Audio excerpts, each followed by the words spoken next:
Bonjour à tous. On est particulièrement heureux avec Fabien de vous présenter une contribution sur les liens entre le besoin de développement économique et la communication. Vous connaissiez Dupont et Dupont, vous savez aujourd'hui Bonnet et Bonnet.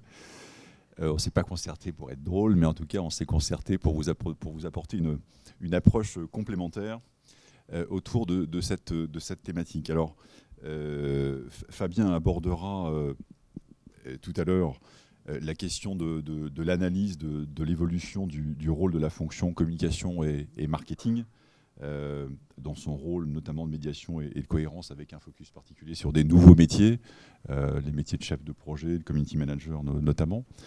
Et pour ma part, j'ai pris le parti d'éclairer le sujet sous un angle un peu plus entrepreneurial, en partant de l'évocation de quelques évolutions socio-économiques, pour ensuite en venir à une analyse rapide du phénomène de l'entrepreneuriat qui me semble tout à fait fondamental depuis les 10 dernières années dans notre pays en particulier, et en traduire un certain nombre de conséquences sur le renouvellement des formes et des processus de communication.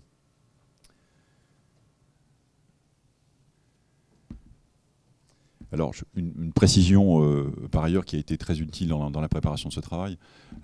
En tant que membre de la CCI Paris-Île-de-France, on a la chance à la fois d'avoir un centre d'expertise qui est une sorte de think tank qui produit chaque année une cinquantaine d'études sur les sujets principalement économiques, enfin au sens très large, et puis également d'avoir 2 piliers opérationnels en matière de formation, 24 écoles, notamment des business schools, et par ailleurs un outil de développement des entreprises et de la création en particulier, qui est un observatoire extrêmement privilégié de ces questions-là. Premier élément, un peu rapide, regard socio-économique pour comprendre un peu l'enchaînement des 10-20 dernières années sur ces sujets. Alors, rapidement, on a bien un lien à faire entre une problématique de chômage qui s'installe, qui génère des phénomènes de précarisation durable, mais qui se retourne aussi, nous semble-t-il dans nos enquêtes, au cours des années 2000, dans une approche qui se transforme de subi en choisi, avec l'affirmation d'un besoin d'autonomie fort, une très forte diffusion d'innovation et souvent d'innovation de rupture, qui fait le lien aussi avec une grande demande d'épanouissement. Alors, un peu plus d'éléments là-dessus. Chacun a en tête les éléments liés au chômage. Disons, pour prendre les différentes catégories et les agglomérés, on est quand même sur des ordres de grandeur de 5,5 millions, même si on prend en compte des activités extrêmement partielles. C'est lourd, hein, sur une population active de l'ordre de 26 millions de personnes. Et évidemment, c'est aussi une prédominance de CDD que chacun a en tête, de l'ordre de 85%, et sans prendre en compte encore ici des formes plus ou moins dérogatoires du travail qui viennent, encore une fois, renforcer cette évolution. Alors pour les jeunes générations en particulier, c'est un phénomène qui a induit des comportements d'adaptation très nets entre, encore une fois, une situation que l'on subit, et puis un moment pivot dans lequel progressivement on prend en compte ces données et on a des comportements d'opportunité plus positifs, ou en tout cas moins défensifs que ceux qu'on connaissait avant. C'est un phénomène que j'ai eu l'occasion d'observer lorsque j'étais administrateur de la Manu avec Coudry, Régnier, etc., où déjà c'était extrêmement sensible. Cette idée de prendre des distances vis-à-vis des acteurs classiques de l'économie pour être soi-même l'acteur de sa vie économique et de sa vie professionnelle était déjà très palpable à ce moment. Ces éléments de choix, ils s'appuient sur le souhait d'une vie professionnelle qui soit source d'autonomie et d'épanouissement. Là aussi, les différentes enquêtes montrent cet élément de façon extrêmement forte, mais d'une façon plus structurelle, il s'appuie sur 3 évolutions essentielles et très neuves au cours des dernières années. C'est une banalité d'évoquer la transformation numérique de l'économie, mais elle génère quand même, voir les dernières études de Babinet là-dessus, toute une série de projets d'opportunités beaucoup plus facilement réalisables aujourd'hui. Le point clé en termes de réglementation, c'est évidemment la création du statut d'auto-entrepreneur, j'y reviendrai rapidement, et puis surtout une abondance d'informations et d'aides qui fait sans doute que l'acte de créer son entreprise dans notre pays a probablement jamais été aussi facile. Alors je pense que c'est vrai en France, et c'est aussi vrai du point de vue, malgré un certain nombre de débats, et même si on a des sujets d'amélioration, en termes de capacité d'attractivité de la France d'un certain nombre d'acteurs innovants. J'ai été, on en parlait avec Daniel ce midi, responsable d'un pôle de recherche et d'enseignement supérieur en région il y a quelques années. Et le premier acte de ce prêt, ça a été de signer une convention de plusieurs dizaines de millions de dollars avec une start-up américaine dans le domaine des biotech qui était éminemment intéressée dans son benchmark européen par l'attractivité de la France. Donc c'est vrai, je pense, au plan national, mais c'est aussi vrai au plan international. Deuxième élément rapide, donc c'était une évolution un peu du contexte socio-économique avec un focus particulier sur les 10 dernières années. C'est une approche, un focus un peu plus entrepreneurial. On a chacun en tête différents profils types de la création et du développement d'entreprises. J'ai mentionné ici les auto-entrepreneurs, les start-upers, le domaine de l'économie sociale et solidaire dont on parlait aussi ce midi, qui est en pleine effervescence, même avec un certain nombre de différences extrêmement importantes. Et puis j'ai également intégré les expatriés sur lesquels nous avons fait aussi des études qui font partie de cette composante. Là aussi, quelques éléments d'analyse et de constat. D'abord sur l'auto-entrepreneuriat, c'est à la fois un fait, je pense, juridique, sociologique majeur, pas de mythologie en même temps. On compte 1 million d'auto-entrepreneurs en France avec des revenus qui sont inférieurs au SMIC pour 90% d'entre eux. Je mets cet élément-là en regard aussi avec une étude toute récente qui montre que près de 40% des Français déclarent avoir envie d'entreprendre, avec évidemment des pourcentages extrêmement élevés dans la tranche 18-34 ans, où on atteint 61%. Alors évidemment, on en parlait là aussi ce midi, je pense que ce n'est pas la même chose, d'où d'ailleurs la réserve que je peux avoir à titre personnel sur les notions d'intrapreneurship, les gens qui ont des attitudes entrepreneuriales à l'intérieur des organisations, mais je pense que ça n'est pas du tout la même chose d'avoir envie d'entreprendre et de passer directement à l'acte d'entreprendre avec la responsabilité juridique, financière, personnelle, la gestion du temps, etc., que ça implique. Pour autant, je pense que c'est une ligne de fracture culturelle profonde, extrêmement importante dans notre pays, et cette ligne-là est en train de bouger. Alors, ce serait dommage de travailler auprès d'une vingtaine d'écoles diverses et variées au sein de la Chambre sans les utiliser comme observatoire. Un des éléments frappants qui vient, par exemple, pour une des plus emblématiques d'entre elles, à HEC, il y a une dizaine d'années, on avait simplement 2 à 3% d'élèves, d'étudiants, qui se déclaraient ou qui étaient engagés dans un projet d'entreprise. Aujourd'hui, ce ratio est passé à 10-15% en une dizaine d'années.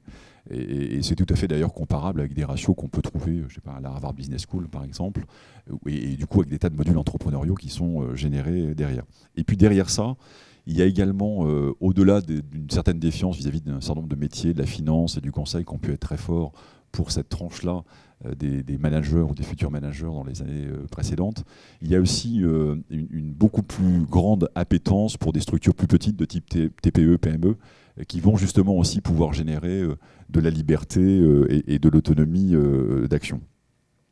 Alors il y a une version conquérante de ce développement de l'entrepreneuriat qui s'incarne dans les startups, y compris à l'international. Là, ce qui est intéressant, alors la CCI a fait une étude en 2014 sur les Français expatriés à l'étranger. Grosso modo, les ordres de grandeur, c'est que ça concerne aujourd'hui en stock à peu près 1,5 million à 2 millions de personnes. Tout le monde n'est pas enregistré. Le taux de croissance est extrêmement fort. On est de l'ordre de 3 à 4% par an versus une croissance démographique moyenne de mémoire qui doit être plutôt de l'ordre de 0,6 sur les 10 dernières années. Et ça concerne donc environ 60 à 80 000 personnes chaque année, avec une majorité de jeunes, et là-dedans, une part croissante d'entrepreneurs. Bon, ça c'est la version conquérante. Tous ne partent pas à l'aventure dans l'entreprise, mais c'est une dimension forte. Et puis, il y a une version innovante de ce développement de l'entrepreneuriat qui s'inscrit, elle, dans la tendance analysée de longue date maintenant, enfin on parle de 2010-2011, par Porter et Kramer dans un papier intitulé « Creating Shared Value » de la Harvard Business School, où les auteurs montrent très bien, et ça a été extrêmement fondateur, le fait que les lignes bougent structurellement entre des acteurs classiques de l'économie, qui étaient d'un côté les pouvoirs publics, de l'autre les entreprises, et puis un troisième type d'acteurs qui étaient les acteurs para-gouvernementaux. Un certain nombre, je fais le lien avec ce que je disais tout à l'heure, des apprentis entrepreneurs, par exemple, dans nos business schools, vont dans ce terrain-là en faisant bouger les lignes, et en pensant notamment qu'ils peuvent apporter un certain nombre de réponses plus efficaces à des problématiques sociales, qui sont le logement, l'alimentation, l'éducation, en investissant justement des secteurs qui auparavant étaient traités uniquement comme des secteurs para-gouvernementaux ou para-publics. Et donc, en trouvant des solutions mixtes qui ne sont pas exclusivement marchandes, mais en abordant quand même ces sujets-là avec une approche qui les transforme. Puis dernier élément pour essayer de tirer quelques conclusions de ce rapide aperçu d'évolution socio-économique puis de développement de l'entrepreneuriat, c'est l'impact de cette affaire-là sur les formes de la communication. J'en mentionne quelques-unes pour mémoire qu'on a tous en tête, le coworking, les MOOCs, les incubateurs et les pépinières. Là aussi, on a quelques-unes de ces structures à l'intérieur de nos écoles et de nos structures de formation et d'entrepreneuriat. Donc il faut de temps en temps, et c'est ce que je fais, y mettre les pieds et regarder un observateur agissant comment ça se passe. Et là, il y a un certain nombre d'évolutions, je trouve, extrêmement intéressantes dans la façon dont ces nouvelles pratiques entrepreneuriales au sens large renouvellent les formes de la communication. Premier élément, une très forte horizontalité des relations. Les bureaux sont en verre, les gens communiquent d'une façon extrêmement poreuse. On est dans des systèmes qui sont vraiment tout sauf pyramidaux. Deuxième élément, ce que je trouve extrêmement frappant, c'est que même si les gens sont sur des sujets très différents, biotech, épicerie, services, etc., ce qui les unit, c'est une forte communauté de projets. Il y a une espèce de... C'est pas, pour le coup, c'est pas une mythologie, je pense qu'il y a une vraie psychologie entrepreneuriale qui fait que, quel que soit son domaine d'activité, on a le sentiment d'appartenir ou de construire en même temps une communauté. Troisième élément, l'importance de l'engagement. On a parlé tout à l'heure de révolte en ce qui concernait les jeunes, dans une étude récente. On se disait ce matin dans une réunion avec le directeur des politiques économiques de la Chambre, qu'en fait, Colin aussi, dans The Family, Coup d'État, a fait des analyses comparables, qu'il y a de plus en plus, en tout cas dans nos observations, derrière l'acte d'entreprendre, un acte de rébellion. Et d'ailleurs, si on a en tête l'ADN initial des nouvelles entreprises Made in San Francisco, c'est pas non plus un hasard, c'est aussi un écosystème, c'est pas Boston. C'est un écosystème qui a été un écosystème rebelle, qui a pris des positions iconoclastes, marginales à l'époque. Et donc c'est quand même assez intéressant de se dire que cet ADN-là reste, et aujourd'hui, enfin la version française pourrait être, on l'a vu dans les études sur l'expatrié, une version d'une rébellion contre un pays qui ne bouge pas assez vite, ou qui n'apporte pas suffisamment assez de solutions, ou qui n'a pas suffisamment d'approche pratique des problèmes, où la macroéconomie est bloquée, et donc la microéconomie entrepreneuriale redevient forte. L'apprentissage en continu, c'est une évidence, mais ça aussi, ça fait éclater les cadres classiques de la communication en action. On va dire les gens sont formés, font, apprennent en même temps, apprennent en projet ou apprennent dans des modules plus courts. Décloisonnement généralisé, c'est évident. Et démocratisation des expertises également. Quelques éléments de conclusion intérimaire avant la contribution de Fabien. Premier élément, je l'ai dit, je crois vraiment que le développement de l'entrepreneuriat est une émulation pas simplement économique, mais culturelle fondamentale, essentielle de notre pays au cours des 10 dernières années.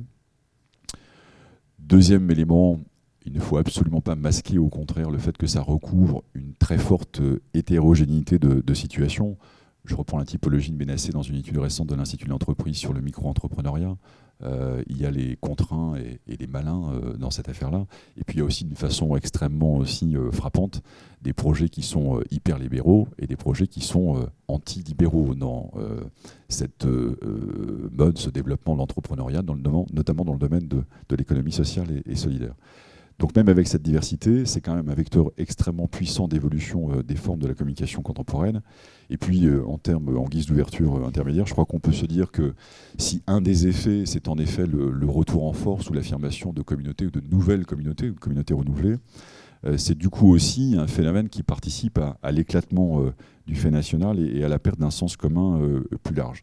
Et ce que l'on voit venir d'une façon très forte, mais qui était déjà présente il y a 10-20 ans, c'est la montée en puissance de l'économie, enfin j'ajouterais de l'économie et de la culture comme source d'innovation, par opposition à un politique ou aux politiques qui semblent bloquer comme instance de régulation capable d'accompagner ces mouvements. Et de ce point de vue-là, sans revenir sur la biographie, je pense qu'on gagne tout à fait à lire en miroir aujourd'hui, si vous êtes intéressé par ces problématiques-là, un Christian Saint-Étienne qui est totalement dans l'e-économie et l'économie entrepreneuriale d'un point de vue un peu micro, et puis Daniel Cohen qui est effectivement une des lectures de la saison à privilégier, qui a plutôt lu quasiment un regard d'anthropologie économique pour montrer comment se confronte d'un côté un très fort dynamisme entrepreneurial et puis de l'autre des perspectives de croissance qui structurellement s'abaissent de 3,5 à 0,5% aujourd'hui dans la plupart des grands pays développés.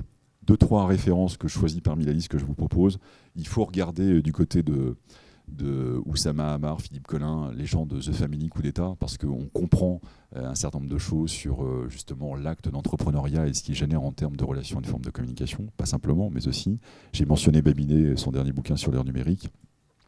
Regardez l'étude de Biacab sur les Français expatriés à l'étranger, d'autant qu'on a créé un observatoire et donc on le suit de façon longitudinale. Et puis je mentionnerai pour terminer donc le papier de Porter et Kramer qui me paraît tout à fait fondateur sur ces sujets-là. Voilà, merci de votre attention et je laisse la parole à Fabien. Merci Olivier. Un peu plus près, c'est bon. Oui, en fait, on voit bien ici que se dégagent quand même des tendances assez lourdes concernant les entreprises. Enfin, j'allais dire des tendances lourdes, mais finalement avec des structures plutôt légères. La question qui m'a occupé en fait pour préparer cette intervention, c'était l'impact que ces évolutions peuvent avoir sur la communication comme métier. Finalement, quelles sont les fonctions, les statuts, les démarches qui vont caractériser l'activité en communication, dans les années qui viennent, si on s'appuie sur des tendances comme celles qu'on vient de caractériser. Alors pour cela, je suis parti d'une petite sélection bibliographique. Je présente la bibliographie au début et je verrai après comment je l'utilise. Bon, on a en information communication un certain nombre de publications qui s'attaquent à ce type de questions. Et un exemple, ça peut être par exemple un réseau international de recherche comme Réciproque qui travaille sur l'évolution des métiers des communicants. On a pu avoir un ouvrage collectif coordonné par Valérie Lépine qui est ici, donc aux presses universitaires de Grenoble. On a des revues type Communication et Organisation qui avaient consacré, c'est un petit peu ancien maintenant, mais en 2010, un numéro à la thématique La communication à l'épreuve des mutations économiques. Je pense qu'on est en plein dans notre sujet et il y a d'autres numéros qui peuvent être mobilisés par rapport à ces thèmes. Et publications n'appartenant pas au champ des sciences de l'information et de la communication, mais qui sert de base à mon propos d'aujourd'hui. Un numéro de la Harvard Business Review donc de février-mars dans l'édition française qui évoquait plus particulièrement l'évolution des modalités d'organisation de la fonction marketing communication en entreprise. Voilà. On peut essayer, sur la base de cette sélection bibliographique, d'établir d'identifier un certain nombre de tendances et éventuellement voir quels sont les questionnements auxquels les sciences de l'information et de la communication peuvent apporter quelques éléments de réflexion.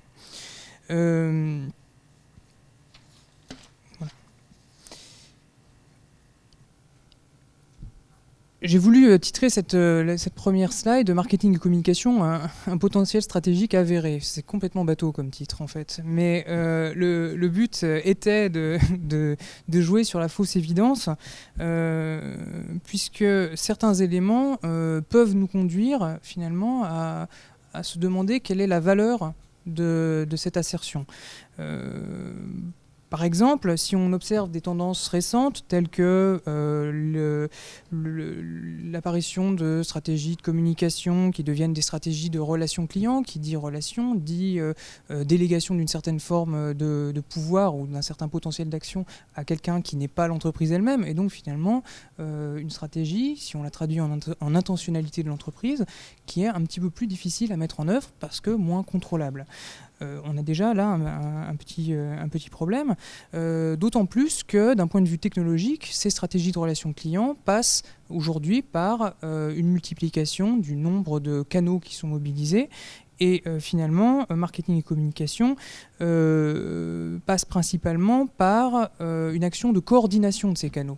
on n'est plus simplement dans du simple éditorial, dans la simple caractérisation, construction d'une image sur un vecteur, mais on est dans la coordination de différents canaux de communication pour construire quelque chose qui est global, même si, bien sûr, le public, lui, va circuler au sein des dispositifs qu'on va proposer, il va peut-être les prendre un à un, chacun un petit peu à sa manière. Donc on a quelque part une vision qui peut évoluer avec cette idée de coordonner non plus simplement une transaction, mais une expérience. Qui dit expérience dit... Qui dit expérience dit perception qui devient sensible et symbolique. On n'est plus simplement dans est-ce que le consommateur a compris le message ou pas. Bien sûr, on est bien au-delà, on est dans l'interprétation. Ces évolutions-là me conduisent par exemple à évoquer les travaux d'une chercheuse du CELSA, Karine Berthelot-Guillet, qui évoque l'évolution des formats publicitaires et qui parle de dépublicitarisation. Qu'est-ce que ça veut dire ? Bon, pour le faire simple, ça veut simplement dire que la communication d'entreprise, y compris la publicité, ne répond plus aux critères qui faisaient qu'avant on l'appelait publicité. On est dans une hybridation des formats. On utilise des vecteurs qui, auparavant, n'auraient pas été considérés comme appartenant au champ de la communication organisationnelle. Je pense par exemple à des courts-métrages, par exemple, qui sont maintenant des dérivations de clips promotionnels, mais qui, sous leur forme quasi artistique ou sous leur revendication d'une nature artistique, jouent sur cette hybridation. On est bien dans cette dépublicitarisation, une publicité qui n'en est pas vraiment une. Ça peut rappeler certains travaux un petit peu plus anciens en communication des organisations, dans les sciences de l'information et de la communication, qui parlaient de relations publiques généralisées.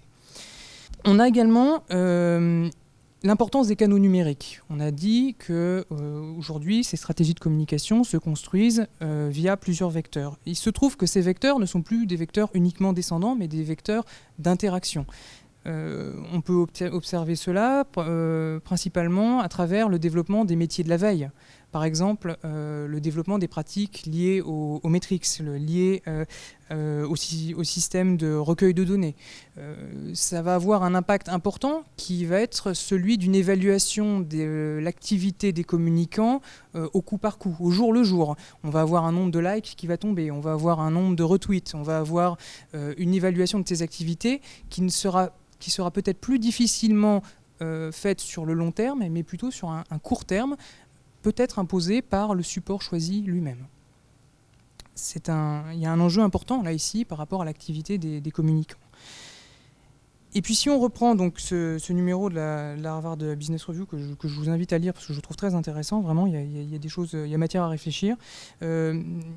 Cette publication, un article en particulier, insiste sur ce fameux rôle stratégique de la communication et du marketing. Malgré les évolutions que j'ai pu évoquer plus tôt, les auteurs insistent sur le fait que les marketeurs, les communicants jouent aujourd'hui le rôle d'un orchestrateur. Ils utilisent ce terme, d'un orchestrateur, ce qu'en sciences de l'information et de la communication, on pourra décrire comme un rôle de médiation finalement. Un rôle de médiation, mais ce qui est intéressant, c'est qu'il ne s'agit plus uniquement d'un rôle de médiation vis-à-vis de clients extérieurs, mais également d'un rôle de médiation avec d'autres acteurs au sein même de l'organisation. Et je peux même citer directement l'article en question. Les directeurs marketing et les autres cadres dirigeants, tels que les directeurs de l'expérience client ou les responsables de la marque à l'international, fonctionnent de plus en plus comme des orchestrateurs. Ils puisent dans les talents en interne et en externe afin de monter des groupes de travail missionnés pour des initiatives spécifiques. On a un fonctionnement par projet, on a une sorte de porosité de l'organisation et au milieu de cette organisation, des orchestrateurs qui, souvent, sont proches, on va dire, de ces fonctions marketing-communication. Donc une évolution vraiment du statut du marketeur au sein de l'entreprise.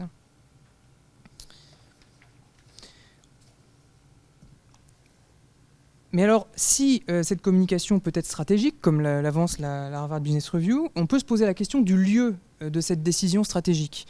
Où est-il finalement question dans les organisations aujourd'hui de la construction d'un sens partagé Oui, bah, le sens partagé, c'est ça qui est au centre de la médiation qu'on a évoqué plus tôt. Donc, où est-ce qu'il se construit, ce sens partagé? Où est-ce qu'on le pense? Où est-ce qu'on le décide, si on peut le décider? Il y a une piste à investiguer qui est assez intéressante, c'est tout de même le fait qu'il y a pas mal d'organisations dans lesquelles les chargés de communication ne font pas partie du comité de direction. C'est gênant d'un point de vue organisationnel pour pouvoir avoir une vision stratégique en communication. Il y a également une autre piste qui est celle du recours massif pour les décisions relevant de la communication et du marketing à des consultants externes. Est-ce que ce type de fonctionnement est compatible avec le fait de défendre une stratégie de communication en accord avec une stratégie d'entreprise? On peut également investiguer cette question à travers la formation au métier de la communication en faisant une typologie assez basique. On va avoir des formations, enfin, on va dire la typologie qu'on entend le plus souvent, c'est celle formation en école, formation universitaire. Est-ce que c'est pertinent? On a aujourd'hui des formations universitaires qui sont tournées vers la pratique et des formations d'école qui vont avoir un goût pour l'analyse critique. Comment est-ce que cela fonctionne? En fait, on voit qu'on a des dosages très très différents d'une organisation de formation à l'autre entre cette prise de distance stratégique et le développement de compétences dites opérationnelles, que moi je qualifierais plutôt de compétences de production. Donc on voit ici vraiment cet équilibre assez difficile entre, dans le champ de la communication, une activité de production et une activité de cadrage stratégique, de prospective, de création de sens et d'anticipation quelque part d'un processus de communication. Ce contraste-là, j'ai cherché à le synthétiser. Voilà. Est-ce qu'on est un stratège outillé ou est-ce qu'on est un producteur multimédia aujourd'hui quand on fait de la communication? Bien sûr, un petit peu des deux en même temps, mais on a quand même ces deux pôles qui apparaissent. Et il me semble intéressant de noter que ça ne concerne pas simplement les individus, puisqu'en fait, aujourd'hui, cette répartition des tâches, elle affecte également le travail des prestataires que j'ai pu évoquer tout à l'heure, c'est-à-dire principalement des agences.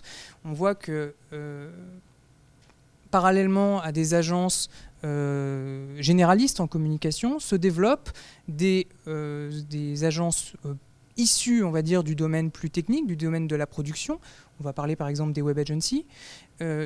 Mais on a des glissements entre ces organisations. On a des agences généralistes qui cherchent aujourd'hui à acquérir des compétences dans le domaine de la production, souvent par acquisition de structures extérieures. On va acheter le spécialiste de tel type de production ou recruter tel expert du domaine.